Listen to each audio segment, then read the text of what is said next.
Whispers of doubt. Olivia Martinez gently rubbed her swollen belly as she stared at the calendar on her kitchen wall. 28 weeks along, and she'd spent nearly half her pregnancy alone in their suburban home while Ethan traveled for work. The pharmaceutical company he worked for had apparently decided that the best sales representative should never see his own bed. "We're missing him again tonight, aren't we, little one?" she whispered, feeling a flutter of movement in response. The house felt too quiet. She wandered into their bedroom, phone in hand, scrolling through the photos Ethan had sent from his current trip to Boston. Generic hotel room shots and blurry conference hall pictures.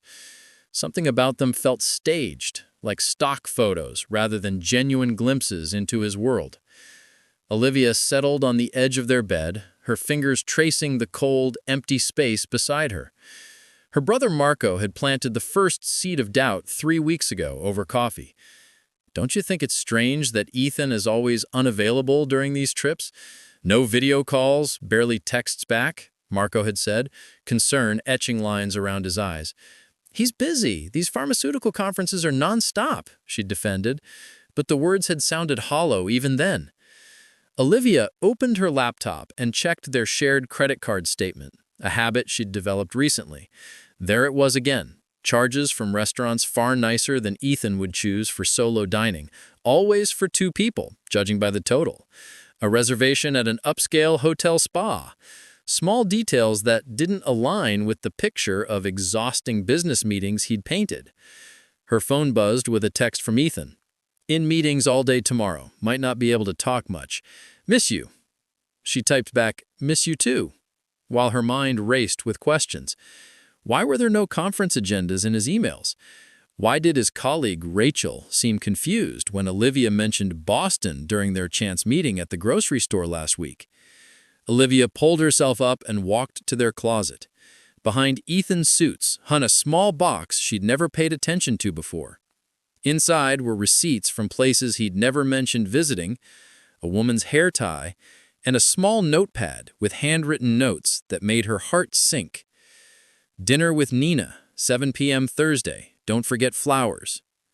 Nina, a name he'd never mentioned, a person who apparently warranted flowers and fancy dinners while his pregnant wife ate microwave meals alone. Olivia's best friend, Layla, called, breaking her spiraling thoughts. "How's our mama-to-be doing tonight?" Layla's warm voice filled the room. "I think Ethan is lying to me," Olivia blurted out, surprising herself with the directness. A pause. "What makes you say that?" Olivia detailed her suspicions, each word making the possibility more real.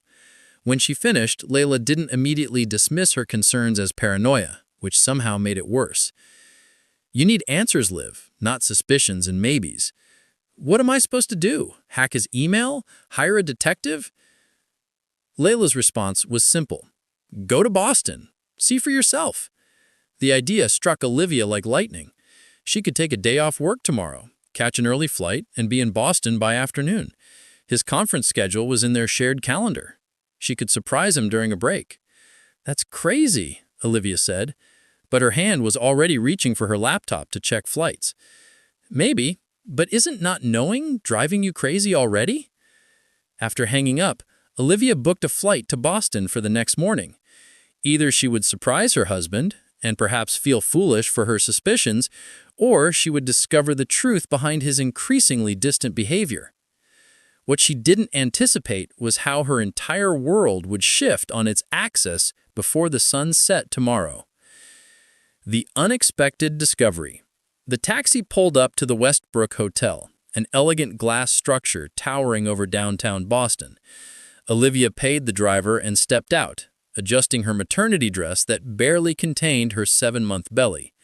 The journey had been exhausting. Morning sickness hadn't quite abandoned her even in the 3rd trimester, but determination pushed her forward. The hotel's polished marble lobby gleamed under crystal chandeliers. According to Ethan's itinerary, the pharmaceutical conference was being held in the grand ballroom. Olivia approached the reception desk where a young woman with a pristine smile greeted her. "Good afternoon. I'm looking for the Nexus Pharmaceutical Conference. My husband is presenting today." The receptionist's fingers danced across her keyboard. "I'm sorry, ma'am. We don't have any pharmaceutical conferences scheduled this week." Olivia's smile faltered. "That can't be right. Ethan Martinez. He's staying here, room 718. Another series of keystrokes. "We do have an Ethan Martinez registered, but he's in room 924, not 718. She lowered her voice. "And he checked in with a guest." The floor seemed to tilt beneath Olivia's feet. "A guest?" "Yes, ma'am. Would you like me to call up to the room?" "No," Olivia said quickly. "No, thank you. I'll surprise him." The elevator ride to the 9th floor stretched into eternity. Olivia's reflection in the mirrored walls showed a woman she barely recognized. Pale, eyes wide with apprehension, one hand protectively cradling her belly. Room 924 was at the end of a quiet hallway. Olivia stood before the door, her heart hammering against her ribs. She raised her hand to knock, then hesitated. From inside came the sound of laughter. Ethan's distinctive chuckle followed by a woman's melodic response. Her knuckles rapped against the door before she could reconsider. The laughter stopped. Footsteps approached. The door swung open to reveal Ethan in casual clothes, his expression morphing from relaxed to horrified in an instant. "Olivia, how?" Behind him stood a petite woman with auburn hair, dressed in a hotel robab. Not touching, but comfortable, familiar. "Surprise," Olivia whispered, her voice barely audible. The woman stepped forward. "You must be Olivia. I'm Nina Carson." No guilt in her voice, only gentle recognition. "I think it's time Ethan told you everything." What followed wasn't what Olivia had expected. There was no lipstick on his collar, no passionate embrace interrupted. Instead, Nina handed her a thick folder filled with medical documents. "I'm Ethan's half-sister," Nina said quietly, "and I'm dying." The room spun around Olivia as she collapsed into a chair, the documents falling open on her lap. Medical reports, genetic testing, liver disease, organ donor compatibility assessments with Ethan's name highlighted. "I couldn't tell you." Ethan knelt before her, tears streaming down his face. "I didn't know how." Fractured reflections.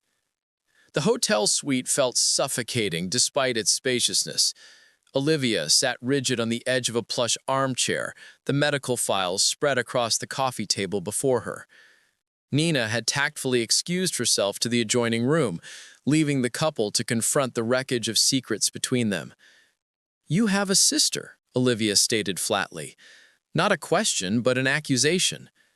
Ethan nodded, his shoulders slumped. "Half-sister. Same father, different mothers. A sister you never once mentioned in 5 years of marriage. I only found out myself 8 months ago." His voice cracked. "My father, before he died, he confessed everything. An affair decades ago, a child he never acknowledged." Olivia's hands trembled as she gathered the scattered papers. "And the liver disease? The donor testing?" "She reached out to me after getting his letter upon his death. She was already sick then." Ethan's eyes were red-rimmed, hollow. "Progressive familial intrahepatic cholestasis. Genetic. Rare. Terminal without a transplant." "So you've been coming here to, what? Get tested? Plan a transplant?" "Yes." He reached for her hand. She pulled away. "And to know her. To make up for 35 years of being strangers." Olivia stood abruptly, pacing the room with one hand supporting her lower back. "You could have told me this, Ethan. Instead, you fabricated conferences, lied about your whereabouts, made me think—" Her voice broke. "Made you think I was having an affair," he finished quietly. "I know. I'm sorry." "Sorry doesn't cover this," anger flared, hot and cleansing. "I'm carrying your child. I've been alone, scared, doubting myself for months while you've been playing hero to a stranger." "She's not a stranger. She's my blood." "And what am I?" Olivia's voice rose. "What are we to you if not worth the truth?" Nina appeared in the doorway, her slight frame seeming even smaller against the weight of the moment. "This is my fault," she said. I asked him not to tell anyone until we knew if he was a match. Why? Olivia demanded. Because people treat you differently once they know you're dying. They grieve you while you're still alive. I didn't want that from his family, from you, until it was necessary. Olivia looked between them, seeing the resemblance for the first time. The same high cheekbones, the same slight tilt to their eyes. The transplant is scheduled for next month, Ethan said quietly. I'm a match. The implications crashed over Olivia. Major surgery, recovery time, risks, all while their baby was due to arrive. Were you planning to tell me before or after they cut you open? Her words were sharp, brittle. After we confirmed everything. Actually, tonight, I was going to call you after dinner. The irony wasn't lost on her, that she'd arrived just hours before he might have finally told the truth. But those hours, those months of deception, had carved a canyon between them. I need air, Olivia said suddenly, grabbing her purse. I need to think. Olivia, please! Ethan reached for her. No, she stepped back. You've had months to process this. I've had 20 minutes. I need time. As she turned to leave, a sharp pain knifed through her abdomen, doubling her over. A warm gush of fluid trickled down her legs. Olivia! Ethan caught her as she stumbled. Nina was already on the phone, calling for an ambulance. Her water broke, she told the dispatcher. She's 7 months pregnant. The last thing Olivia saw before the room faded to black was Ethan's terrified face and Nina's steady hands guiding her to the floor. Two strangers united in crisis, carrying the weight of secrets that had finally broken into the light. Bridges over troubled waters. The rhythmic beeping of hospital monitors filled the private room where Olivia lay, exhausted but stable. The premature labor had been halted with medication, but she would remain hospitalized for observation. Outside her window, Boston's skyline glittered against the darkening evening sky. Ethan sat beside her bed, his untouched coffee growing cold. They hadn't spoken beyond medical necessities since arriving at the hospital 6 hours ago. The silence between them felt physical, a wall neither knew how to breach. A soft knock at the door heralded Dr. Patel's arrival. The maternal-fetal specialist's calm presence had been their anchor through the crisis. Your labs look good, Mrs. Martinez, she said, reviewing the chart. Baby's heart rate is strong and steady. We'll keep monitoring, but I'm optimistic we can maintain this pregnancy for several more weeks. Thank you, Olivia whispered. After the doctor left, the silence returned, heavier than before. Ethan finally broke it. I almost lost you both today. His voice was raw. And it would have been my fault. Olivia turned to face him. Not entirely. I shouldn't have traveled in my condition. I shouldn't have confronted you like that. No, this is on me. Ethan leaned forward, elbows on knees. I've been trying to do the right thing for Nina while doing the wrong thing to you. Lying to protect someone always means betraying someone else. A nurse entered with medication, pausing their conversation. When they were alone again, Olivia shifted uncomfortably in the bed. Tell me about her, she said quietly. Tell me everything, from the beginning. No more secrets. And so he did. How the letter from his father arrived 3 days after they discovered Olivia was pregnant. How he'd initially ignored Nina's attempt to contact him, overwhelmed by impending fatherhood. How guilt had eventually driven him to meet her to only discover her illness. How fear of disrupting their happiness had led to his first lie, then another, until deception became easier than truth. She was dying and I could help, but I was terrified of what it meant for us, for the baby, the transplant recovery. I'd be useless to you for weeks. You thought I wouldn't support you helping your sister? He thought you would insist on being there too, on helping too. He met her eyes. And you can barely take care of yourself right now, let alone a sick stranger in me. The truth of his words stung. So, you decided for me? You took away my choice? Yes. No excuses, no justification. A tentative knock interrupted them. Nina stood in the doorway, hesitant. I can come back. No, Olivia said, surprising herself. Come in. Nina approached cautiously, setting a small gift bag on the bedside table. Hospital essentials, decent shampoo, lip balm, earplugs for when the nurses come in at 3 a.m. The thoughtfulness of this woman, this stranger who was somehow family, broke something open in Olivia's chest. "Thank you." Nina perched on the windowsill, creating a triangle between the three of them. "I've been thinking about what you said about Ethan playing hero. You were right." Ethan started to protest, but Nina continued. "We got caught up in this dramatic narrative. The reunion, the secret sister, the life-saving surgery. It became this private mission between us." She looked at Olivia directly. "We excluded you because it was easier to be heroic than honest." In that moment, Olivia saw not a home wrecker, but a woman facing mortality with clear-eyed courage. How long? Without the transplant? 6 months, maybe less. The room fell silent except for the monitor's steady rhythm. "I want to know you," Olivia finally said. "If you're Ethan's sister, you're family to our child, to me." Tears welled in Nina's eyes. "I'd like that." Ethan reached for Olivia's hand, and this time, she didn't pull away. His fingers intertwined with hers, warm and familiar. "I don't know how to fix this," he admitted. "I don't know if I can fix this." Olivia squeezed his hand. "We start with the truth, all of it, and we go from there." That night, as Nina dozed in a chair and Ethan kept vigil, Olivia felt the baby move, strong, insistent kicks against her ribs. Life, demanding to be acknowledged, like truth. It could be painful, but necessary. Healing would not come quickly or easily.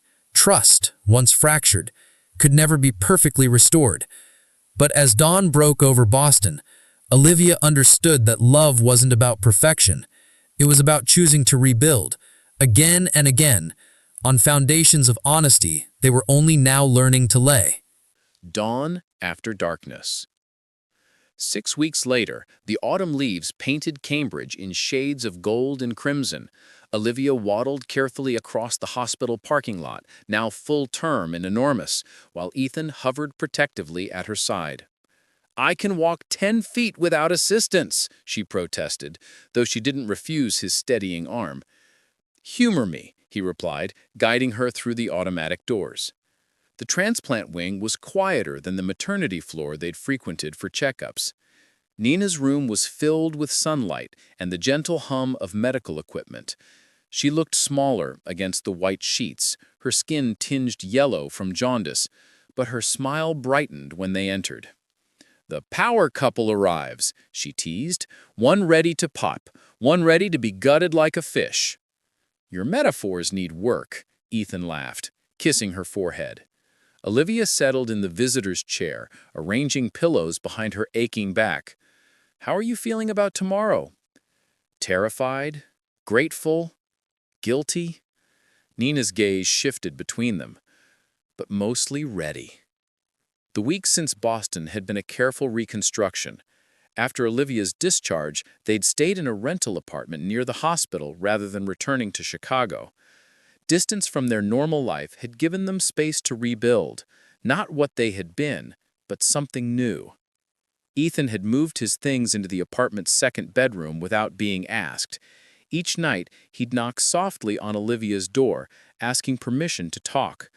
Sometimes they discussed logistics, insurance paperwork, nursery preparations, transplant scheduling. Other times, they revisited the hurt, examining it from all angles like a complex puzzle they were determined to solve. Nina had become a bridge between them, her forthright humor cutting through tension, her limited time on Earth putting their struggles into perspective. "The surgeon went through everything again this morning. Apparently, I get to keep my own liver plus a piece of Ethan's. 2 livers. I'll be the most efficient drinker in Boston once I recover." "That's not how it works," Ethan said, rolling his eyes. "Let me have my fantasies." A contraction tightened across Olivia's abdomen, stronger than the Braxton Hicks she'd been experiencing. She breathed through it silently, not wanting to disrupt the moment. "Have you decided on the baby's name?" Nina asked. Olivia and Ethan exchanged glances. This had been their most recent negotiation. "Elena Nicole Martinez," Olivia said softly, "after both their grandmothers and her aunt." Nina's eyes widened. "Nicole? After me?" "If that's okay," Ethan said. "We wanted her to have a connection to you no matter what happens." "Nothing's going to happen," Nina insisted, though we all knew the transplant carried risks for both donor and recipient. "I plan to be the cool aunt who teaches her to swear in 3 languages." Another contraction gripped Olivia, this one impossible to hide. She gasped, clutching the armrests. "Olivia!" Ethan was instantly alert. "Just a contraction." She checked her watch. "Probably nothing." 30 minutes later, it was decidedly something. As doctors confirmed Olivia was in active labor, the carefully orchestrated medical plans dissolved into chaos. The transplant would need to be postponed. Ethan couldn't be both a surgical patient and a birth partner. "No," Nina said firmly when they told her. "Don't reschedule. I'll wait here. You go become parents." In the delivery room, between increasingly intense contractions, Olivia clutched Ethan's hand. "I'm sorry about Nina's surgery," she hinted. "Don't be ridiculous," he said, wiping sweat from her brow. "This is exactly where I need to be." "We're still broken, you know," she panted as another wave of pain built. "This doesn't fix us." "I know," he held her gaze steadily. "But we're broken together now, not broken apart. That's the difference." Hours later, as the first light of dawn painted the hospital room in soft pink hues, Elena Nicole Martinez announced her arrival with lusty cries. Ethan placed their daughter in Olivia's arms, his own tears falling unchecked. "She's perfect," she whispered, counting tiny fingers, marveling at the miniature face that somehow combined both of them. Like her mother. He perched carefully on the edge of the bed, creating a circle around their daughter. "Flawed. You mean human?" "Yes. Beautifully, perfectly human." 2 days later, as Olivia prepared to take Elena home, Ethan kissed them both before being wheeled to surgery. The path forward remained uncertain. Recovery, adjustments, rebuilding trust day by day.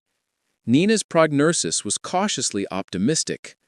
Their marriage was fragile, but mending. What remained unbroken was the truth that had emerged from the wreckage of secrets, that love wasn't found in perfect circumstances or unblemished histories.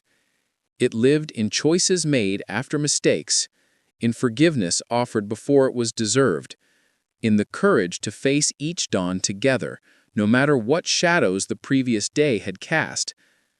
As Olivia stood in the nursery that evening, watching Elena sleep, she finally understood.